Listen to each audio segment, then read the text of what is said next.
Carbon cycle is the biogeochemical process where the carbon atom moves continuously in the atmosphere to the earth and then back again to the atmosphere. As the carbon is the main major component in the atmosphere, it helps in controlling the earth temperature, serves as the key ingredient in the food, and provide main energy source to rising our global economy. There are two major forms of carbon atoms, which are carbon dioxide and methane. These two gases maintain the heat in the atmosphere and have partial greenhouse effect. The carbon dioxide absorbed mainly by photosynthesis in the atmosphere and enter the lands and ocean. The carbon dioxide moves directly in the atmosphere and enters the water bodies and dissolve in a precipitation as the raindrop. The carbon cycle starts when the plant uses the carbon dioxide and sunlight to make their own food and grow. Carbon we move from plants to animals that consume them, and when the animals and plants die, their body will decay, taking the carbon into the ground and becoming the fossil fuel in a long time. The human burn this fossil fuel, the carbon will change into the carbon dioxide when they enter the atmosphere. Besides, the process such as respiration, decomposition, and excretion also release back the carbon into the atmosphere, and the cycle will continue again. That's all for me. Bye. Now we move to the next part. Let's hear what my friends want to say. Carbon is an abundant element that is important in the function of all major Earth systems, including the biosphere, atmosphere, geosphere, and hydrosphere. Carbon is transferred between Earth systems through a series of pathways called the carbon cycle. One important function of the carbon cycle is the regulation of Earth's climate. The issue on climate changing that caused by carbon cycle is widely discussed among scientists. The most significant one is the greenhouse effect, which is a process that occurs when gases in Earth's atmosphere trap the sun's heat. This process makes Earth much warmer than it will be without an atmosphere. However, long-lived gases that remain semi-permanently in the atmosphere and do not respond physically or chemically to change in temperature are described as forcing climate change. On Earth, human activities are changing the natural greenhouse. Over the last century, the burning of fossil fuels like coal and oil has increased the concentration of atmospheric carbon dioxide. This happens because of the coal or oil burning process combines carbon with oxygen in the air to make carbon dioxide. To a lesser extent, the clearing of land for agriculture, industry, transportation, electricity production, and other human activities has increased concentration of greenhouse gases.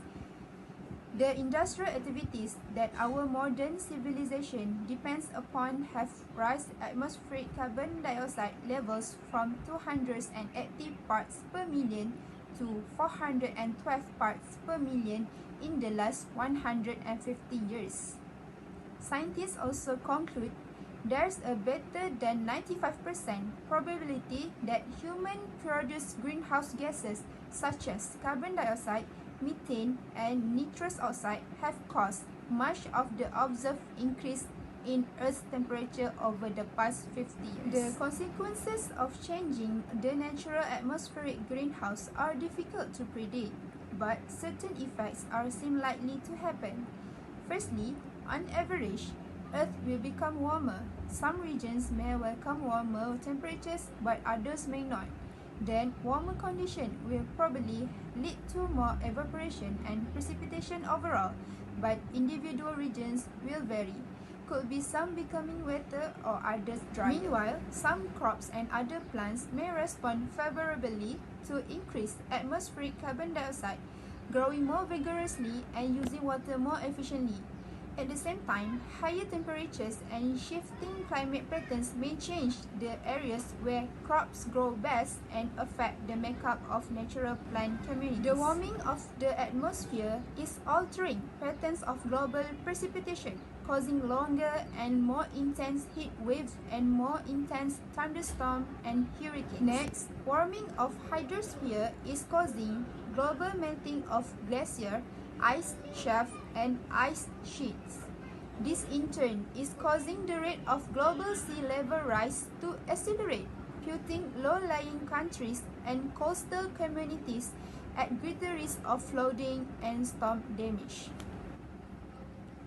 The climate change is also altering the biosphere by forcing species to shift their established range, resulting in extinction and disruption of ecological communities. Warmer temperatures are also promoting the increase and spread of many invasive and pest species, as well as disease vectors such as the malaria-bearing mosquito. For all practical purposes, the effects of climate change are permanent, and the more carbon dioxide we add to the atmosphere, the more severe those effects will be. It is true that the Earth's climate could return to normal after a few thousand years, but most of us don't have a few thousand years to wait for things to get back to normal. Okay, that's all from me. Let's hear the further discussion in the next section.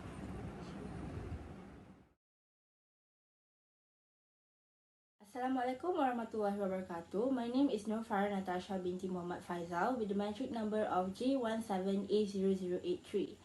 Firstly, I would like to talk about the impact of anthropogenic activities on carbon cycle. So, what is anthropogenic activities? Anthropogenic activities means human activity that cause impact directly or indirectly towards the environment in global state. So, in shorter words, it gives effect to the environment due to human activities. Anthropogenic carbon emission of carbon cycle means the emission of various types of carbon, mainly carbon dioxide, which is caused due to human activity. This causes the increases of emissions of carbon. Human activity that affect carbon cycle is mainly deforestation and burning of fossil fuels. Deforestation is the permanent removal of trees from the forest, which increases the emission of carbon into the atmosphere. It is said that agriculture is one of the factors that cause deforestation. Next, burning of fossil fuels where natural gas, oil and coal is burned to generate electricity in power plant, for transportation, for houses and for industry complexes. This activity increases the carbon emission in the atmosphere. From burning of fossil fuels and deforestation, 45% of this carbon emission will be transmitted into the atmosphere, while 27% of this carbon emission will be transferred into both land and ocean. These types of human activity increases the emissions of carbon, and it will give impact to the atmosphere, land and ocean. Now, let's hear the full explanation about the impact to the land, atmosphere and ocean by my friend, which is Mariam Soleha and Khor Chu San. Assalamualaikum warahmatullahi wabarakatuh. My name is Mariam Soleha binti Wan Azmi. My metric number is J17A0058. I would like to talk about the negative impact of carbon cycle to the atmosphere and land. Okay, firstly, negative impact of carbon cycle to the atmosphere. It is significant that is so much of carbon dioxide stays in the atmosphere because carbon dioxide is the important gas for the controlling the Earth's temperature. Carbon, methane and halocarbon are greenhouse gases that absorb a wide range of energy, including the infrared energy, that is heat, emitted by the Earth and then re-emit it. The re-emitted energy travels out in all directions, but some returns to the Earth and hit the surface. Without greenhouse gases, Earth will be frozen negative 18 degrees Celsius. With too many greenhouse gases, the Earth would be like a Venus, where the greenhouse atmosphere keep the temperature around 400 degrees Celsius. And carbon dioxide accounts about 20% of the greenhouse effect, and water vapor accounts about 50%, and clouds account for about 25%. The rest is caused by the small particles like aerosol and minor greenhouse gases like methane. The degree of the temperature is go up beyond depends on how much carbon that humans release to the atmosphere in the future. Okay, for the second one, the negative impact of carbon cycle to the land.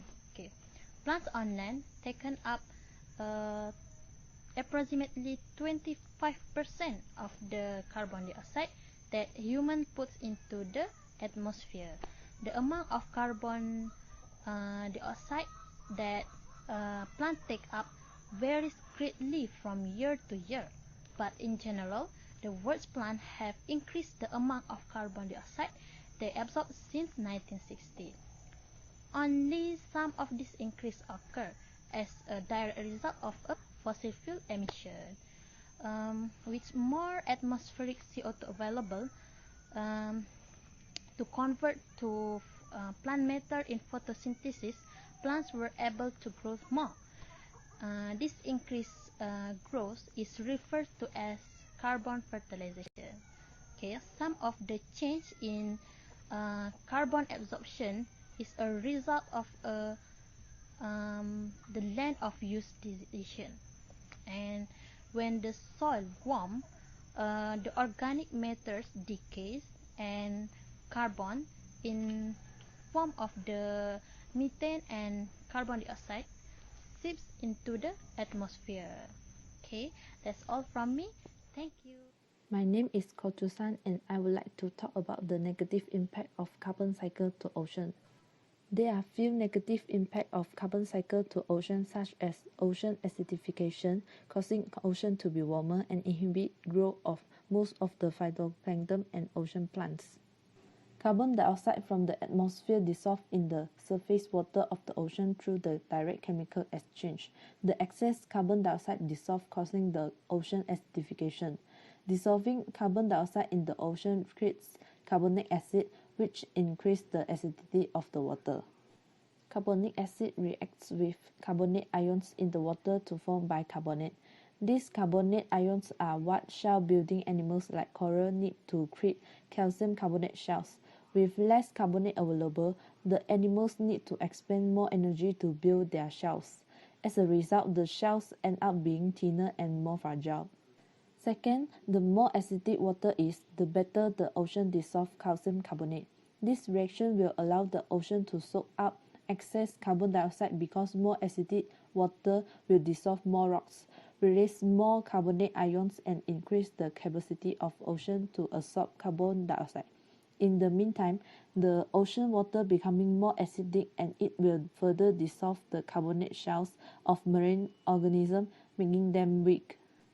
Next, warmer oceans will happen, and it could also decrease the abundance of phytoplankton, which grow better in cool, nutrient-rich water. This could limit the ocean's ability to take carbon from the atmosphere through the fast carbon cycle. On the other hand, carbon dioxide is essential for plants and phytoplankton growth. An increase in carbon dioxide could increase growth by fertilizing those few species of phytoplankton and ocean plants like seagrasses that take carbon dioxide directly from the water. However, most species are not helped by the increased availability of carbon dioxide. Hello, my name is Jan. Hello, my name is Nurul Shafika. Hi, my name is Afifa Aina. We will explain the carbon cycle Experiment. In the geological carbon cycle, we can actually determine the content of organic carbon of soil through the following experiment. First, collect the soil sample. The pre-treatment of soil is important, so the fresh soil sample will be dried in the oven at 40 degrees Celsius for 30 minutes. And later, the soil sample will be shipped with a strainer into 2 mm particle size. Making the soil into smaller particle size will lead to a better result. In this video, the preparation of potassium dichromate, ammonium ferrous sulfate hexahydrate, and diphenylamine solutions are demonstrated.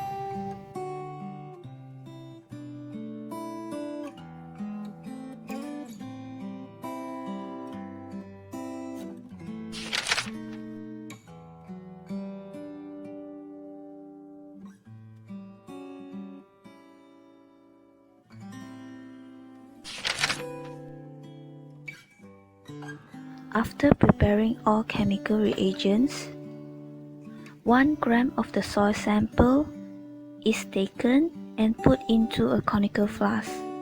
Later, add 10 ml of potassium dichromate and 20 ml of sulfuric acid into the conical flask. Shake gently and allow the mixture to rest for 30 minutes.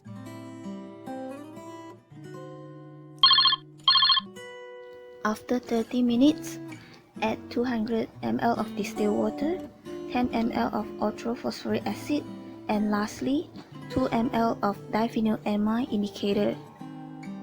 The mixture is then titrated with ammonium ferrous sulfate. Observe the change of color. The color of the solution will change from purple to green color.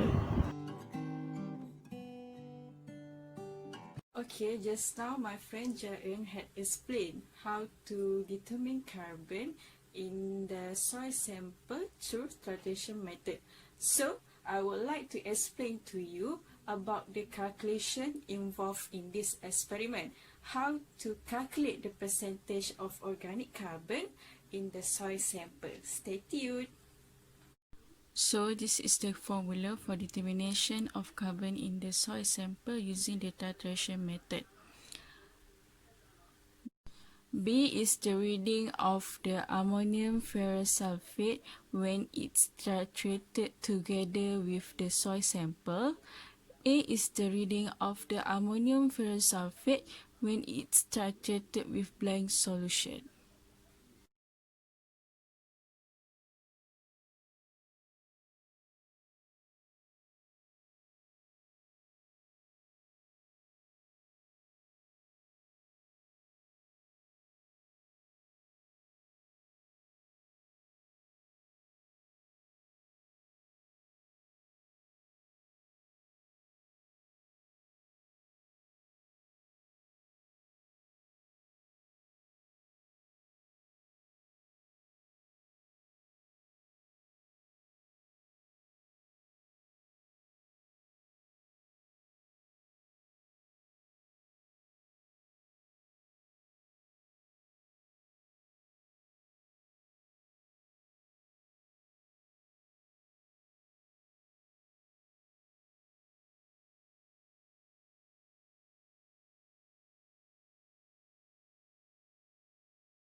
Assalamualaikum and hi. Today I would like to talk about biological carbon cycle experiment. But first, let me explain what is biological carbon cycle. Biological carbon cycle is the carbon cycle that involves carbon recycle in the biosphere that produced by living organisms. In the biological carbon cycle experiment, the chemical that is used is called bromothymol blue. From the result obtained from the biological carbon cycle experiment, the color changes of the bromothymol blue to green. This shows that there is presence of carbon dioxide in the solution that is supplied directly from the exhalation of the observer. When carbon dioxide is supplied into the beaker containing bromothymol blue, it will create carbonic acid and lower the pH of the solution, and thus it will change the color of the bromothymol blue to green or yellow according to the pH of the solution. Respiration is a part of biological carbon cycle, as the product produced by the respiration, which is carbon dioxide, will be took up by the plant to do the photosynthesis. This biological carbon cycle will continue over and over again, and this show how the carbon cycle works. That's all for me. Thank you.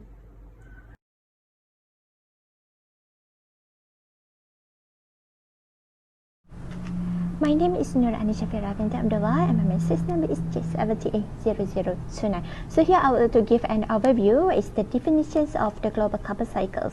According to the previous researches, it states that the global carbon cycles refers to the exchange of the carbons within four main reservoirs, which is involve atmosphere, hydrosphere, lithospheres, and biosphere.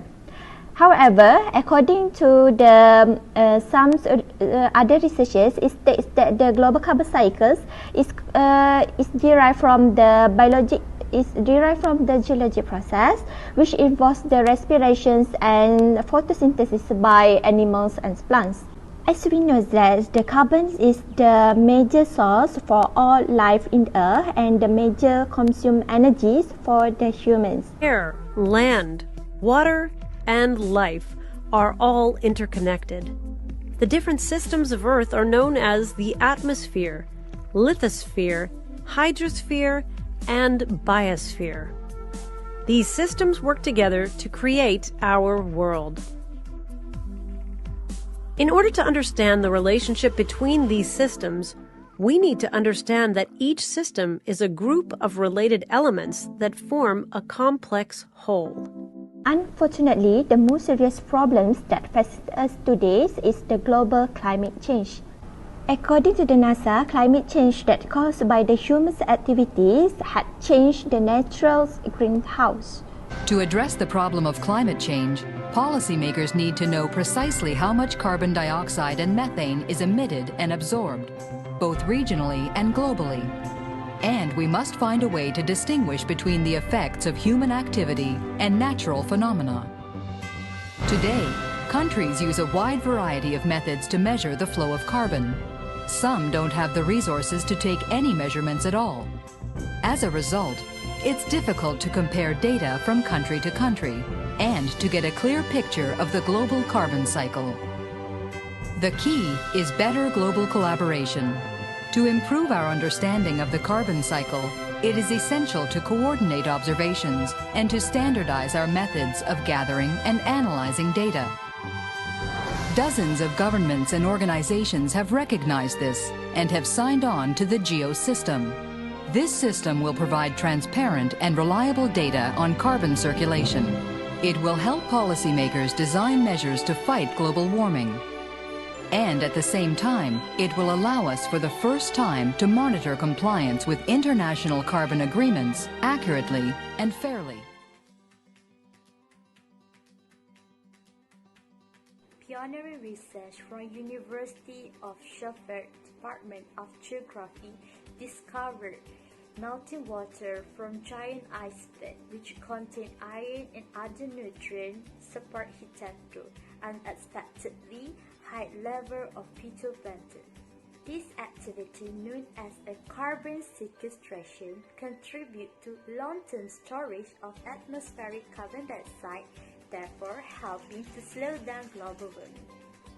During this study, a team of scientists led by Professor Chayan Beach analyzed 175 satellite images of ocean color, which is an indicator of phytoplankton productivity at ocean surface. Prof. Beck explained that about 3,000 giant icebergs were present in the Southern Ocean at any one time, allowing the team to calculate how much the carbon has been locked away in the depth of the ocean. As a result, the plankton bloom triggered by nutrient-rich meltwater from giant icebergs. This new analysis revealed that giant icebergs may play a major role in the Southern Ocean's carbon cycle. Professor Ruth Spencer from Florida State University stated that ice sheets are also very effective at storing vast amounts of carbon as they grow over marine sediments, soil, and vegetation. This study brings together the works of hundreds of scientists from all over the world, published over 3 decades, to show that we can no longer ignore the ice sheet in models of carbon cycle and under scenarios of climate change. Hi, Assalamualaikum. My name is Zayani Batrisha and my metric number is J17A0105. Okay, for our next case study is about carbon cycle and deforestation. Okay, before that, there are 2 types of carbon cycle, which is fast carbon cycle and slow carbon cycle. Plant is one of a main component for fast carbon cycle. Plant will absorb the carbon dioxide from atmosphere and keep it into their cell. Okay, then the plant will convert the carbon cycle and water into sugar and oxygen by using the energy from sunlight, and this process is called photosynthesis. Okay, now let's talk about the relationship between carbon cycle and the deforestation of tropical forests. From an article, 7 case study in carbon and climate released by NASA, they stated that tropical forest is carbon storage heavyweight. A quarter from all carbon dioxide that ends up on lands was absorbed alone by Amazon in South America. However, there is evidence that tropical forests may be reaching some kind of limit growth. While growth rates in temperate and boreal forests continue to increase, trees in the Amazon have been growing more slowly in recent years and dying sooner.